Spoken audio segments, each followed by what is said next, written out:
Ma'am, I promise you, my best men will be on the job.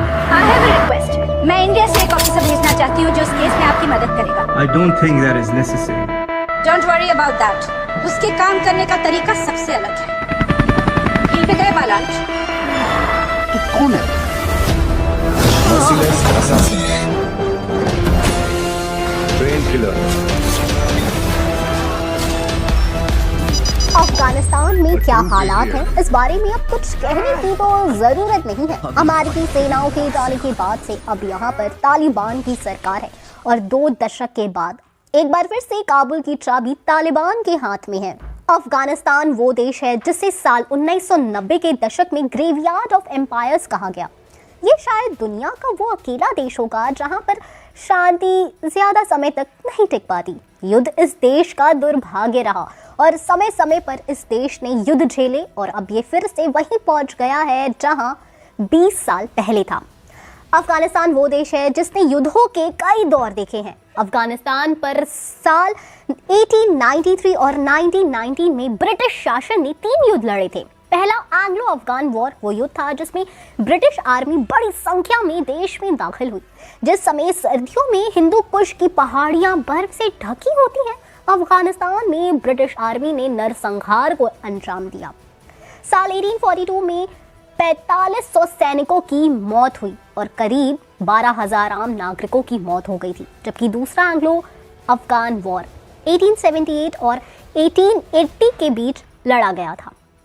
1919 में तीसरी Anglo Afghan war में central Asia के देशों ने जीत हासिल की थी. साल 1978 से अफगानिस्तान में युद्ध का वो नया दौर शुरू हुआ जो आज तक जारी है.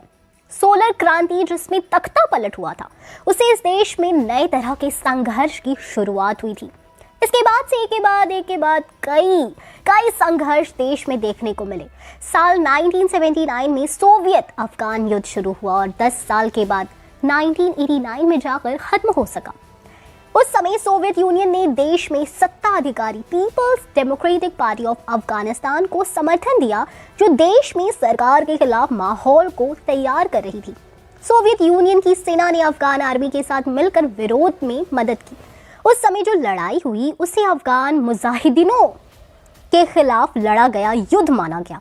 इस युद्ध में रूस को जर्मन डेमोक्रेटिक रिपब्लिक का भी समर्थन मिला.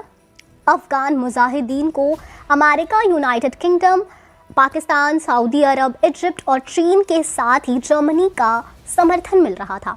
रूस को आखिर में हार माननी पड़ी थी और तब जाकर युद्ध खत्म हुआ था. सोवियत अफगान युद्ध खत्म होने के बाद साल 1989 में देश में गृह युद्ध छिड़ गया और साल 1992 में जाकर खत्म हो सका. ये युद्ध सरकार और विद्रोहियों के बीच की लड़ाई थी जिसमें सोवियत संघ के जवान भी शामिल थे.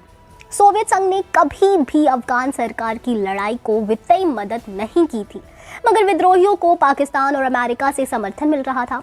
साल 1992 में जब काबुल में अफगान सरकार का कब्जा हुआ तो युद्ध जाकर खत्म हुआ. यह सिल्वर वॉर खत्म हुआ ही था कि कुछ समय बाद मुजाहिदीनों के बीच आपस में युद्ध शुरू हो गया. काबुल पर कब्जे के बाद अफगानिस्तान में इस्लामिक शासन को लागू करने को लेकर विद्रोह शुरू हो गया. काबुल के कई हिस्सों पर कब्जे को लेकर जोरदार लड़ाई हुई और हर धड़े को विदेशी ताकतों जैसे पाकिस्तान, ईरान और सऊदी अरब का समर्थन हासिल था. मगर अब 2 दशक बाद तालिबान फिर से अफगानिस्तान पर काबिज हो गया है. जब अफगानिस्तान में युद्ध हुए बड़ी संख्या में सैनिकों को अपनी जान गंवानी पड़ी है.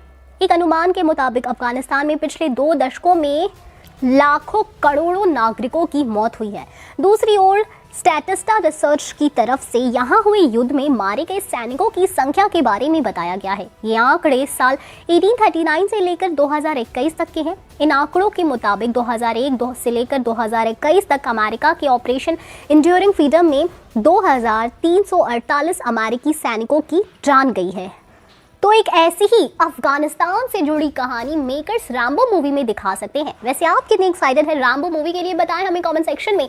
हम फिर मिलेंगे एक नई वीडियो के साथ. तब तक खुश रहें एंड सेफ रहें. Thank you.